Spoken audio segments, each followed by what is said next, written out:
हाँ, मेरे माता और बहनों, मेरे साथियों, मेरे भाई और बहनों और युवा बेरोजगारों और सभी बुजुर्ग, आप सबको मेरी तरफ से नमस्कार और प्रणाम। मालूम हो गया। आइए, ये बिल्कुल सत्य बात है कि जितने भी नेता और जितनी भी पार्टियां हैं, चाहे बीजेपी हो या कांग्रेस हो, राजस्थान सरकार हो या सेंट्रल गवर्नमेंट हो, ये सब पैसे वालों की है। गरीबों की कोई सुनने वाला नहीं है और न गरीब हमेशा पिसता ही आया है। ये पैसों वालों की सुनते हैं क्योंकि अटैची बढ़ती है, नोटों की अटैची बढ़ती है, फ़ोन पे पैसा पहुंचता है, सब कुछ पार्टी को फंड वगैरह सब देते हैं और अपना गली निकालते हैं, अपना स्वार्थ निकालते हैं। लेकिन ये इस प्रजातंत्र के अंदर और ये बिल्कुल गलत भावना है इन पार्टियों की। इस मामले में मैं आपको जानकारी बताता हूँ। ये मामला बूंदी जिला, स्टेट ऑफ राजस्थान, उपखंड लाखेरी। ये लाखेरी का मामला है। इसके आसपास के 25 करीब गांव पड़ते हैं जो यहाँ पर भारी बीमारियों से क्षतिग्रस्त हैं। किसान अपनी फसलों से नुकसान के अंदर भरपूर बर्बाद हो रहा है। लेकिन आज दिन तक न तो सेंट्रल गवर्नमेंट ने सुना, न स्टेट गवर्नमेंट ने सुना। इस पाटन कॉन्स्टिट्यूंसी के अंदर भी एमएलए बने, मंत्री बने, सब कुछ बने, लेकिन इन्होंने सबने अपनी बोरियां भरी और अपने काम निकाले।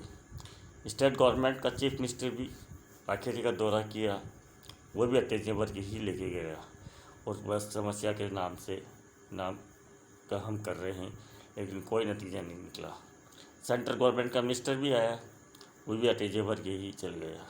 लेकिन नरेंद्र मोदी जी और श्री गहलोत साहब, राजस्थान सरकार जयपुर, मैं आपसे निवेदन करता हूँ कि वास्तव में आप सच्चे और देशभगत हो तो इस बात को सुन लें, वरना हम सोचते हैं कि आप कोई देशभगत नहीं है, आप लूट भगवत हो।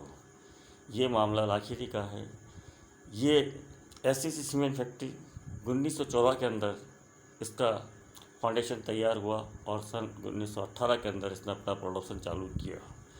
उस टाइम पे इस फैक्ट्री का एग्रीमेंट था, केवल इसके पास एक ही लीज थी, वो भी बूंदी दरबार के द्वारा दी गई थी। लेकिन एसटीसी सीमेंट फैक्ट्री का जो एग्रीमेंट था वो आसपास के गांव में विकास के लिए हॉस्पिटल, स्कूल और भी कई इलाज वगैरह सबको देना था और आसपास के गांव के व्यक्तियों को रोज़गार देने का इन्होंने वादा किया था। लेकिन इस बात को ये पूर्ण रूप से मुकर कर अब ये कंडीशन होगी कि इस फैक्ट्री का इतना प्रदूषण फैल चुका कि लाखेरी के अंदर 70% आदमी टीबी, दमा, एलर्जी और कई बीमारियों से क्षतिग्रस्त है। यहाँ का बेरोजगार बाहर नौकरी के लिए चक्कर काट रहा है। डिप्लोमा भी है, सब कुछ है इनके पास, लेकिन इनका कोई नहीं सुनता, न इनको कोई फैक्ट्री लेने का योजनाएं बनाती है। बाहर से ही वर्कर मंगाती है, बाहर के ही व्यक्ति के कॉन्ट्रैक्टर मंगाती है कि ये आदमी काम नहीं कर सकते। दूसरी बात कि आसपास के एरिया के अंदर जो प्रदूषण फैला है, इस प्रदूषण से काश्तकारों की फसलें पूर्ण रूप से काफ़ी नुकसान पहुंचते हैं और यहाँ की मिट्टी भी अब ख़राब होने लग गई है। इन्होंने बिना परमिशन, बिना अथॉरिटी, मैज नदी, न कोई ऐसी सीमेंट फैक्ट्री की है, न ये फैक्ट्री की कोई मैज नदी नहीं है, ये गवर्नमेंट की है, गवर्नमेंट के अंडर कस्टडी में आती है। इसका पानी इन्होंने यूज़ में लिया, उसका पैसा न तो इन्होंने जमा किया, न कोई बताते हैं।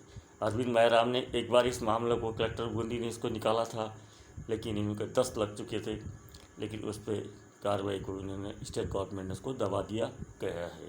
ये सेंट्रल गवर्नमेंट, इसलिए नरेंद्र मोदी जी कान खोल के सुन लो। आपके तो 56 इंच का सीना है, लेकिन किसानों के और गरीब व्यक्ति के लिए आपका 56 इंच का सीना, हम आपको 0 इंच का सीना ही मानते हैं। यदि सच्चे और ईमानदार व्यक्ति हो और देश के प्रति श्रद्धा रखते हो, गरीब व्यक्तियों के बारे में कुछ सोचते हो और दया रखते हो, और गहलोत साहब आप भी सोच लो। एक तो आप में बोलने की तिथि के बोलना करना ये ध्यान नहीं है, गरीब जनता कितनी परेशान है। यहाँ का हर आदमी बीमार है, कोरोना से कितना क्षतिग्रस्त हुआ है, जबकि कोरोना काल के अंदर इस बीमारी के अंदर टीबी और दमा बहुत ही खतरनाक साबित हो रहा है, लेकिन कोई ध्यान नहीं दिया इन्होंने। आपसे ये निवेदन है कि इस प्रदूषण को और यहाँ के व्यक्तियों को ही नौकरी लगाना जाए, जिनके पास डिप्लोमा है, योग्यता के आधार पर इनको लिया जाए। दूसरी बात, जनरल मैनेजर लाखिर एसएससी सीमेंट फैक्ट्री, कान खोल के सुन ले, सन 58-59 का एग्रीमेंट है आपके एसएससी सीमेंट फैक्ट्री के अंदर। एसएचओ साउंड सिंह थानदार था, एसपी सोनी था और मिस्टर पाई जनरल मैनेजर था। उस जनरल मैनेजर के 10 लग के थे, वो जेल जाने की नौबत में आ गया था। यहाँ पर एक से नुकसान, एक का जानवर से डेथ हो चुकी थी, पाड़ा गाड़ी या इससे पत्थर लाया जा रहा था।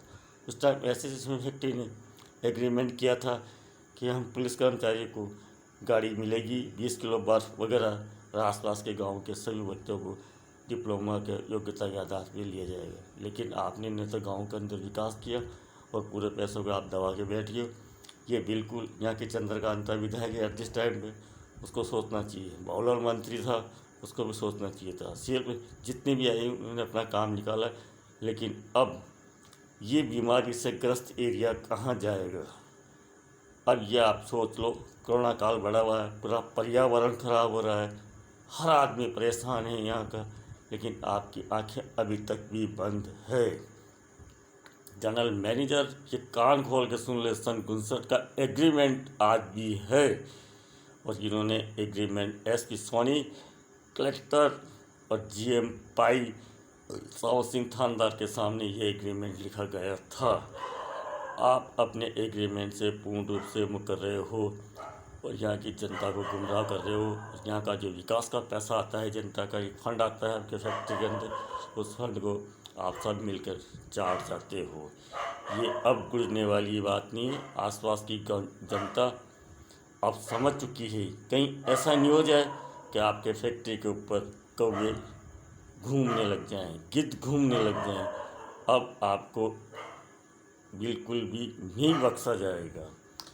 The Narendra Modi, the prime minister of India, आप भी कान खोल के सुन लो। यदि आपके पास कुछ दया है किसानों के लिए और गरीब व्यक्तियों के लिए, तो इस पर कार्रवाई ज़रूर आप करोगे। गहलोत साहब, आप भी इस पर कार्रवाई करोगे, हमें इसके बारे में पूर्ण विश्वास है। इस फैक्ट्री ने इस एरिया का पूर्ण रूप से खून चूसा है और गरीबों का नाश किया है।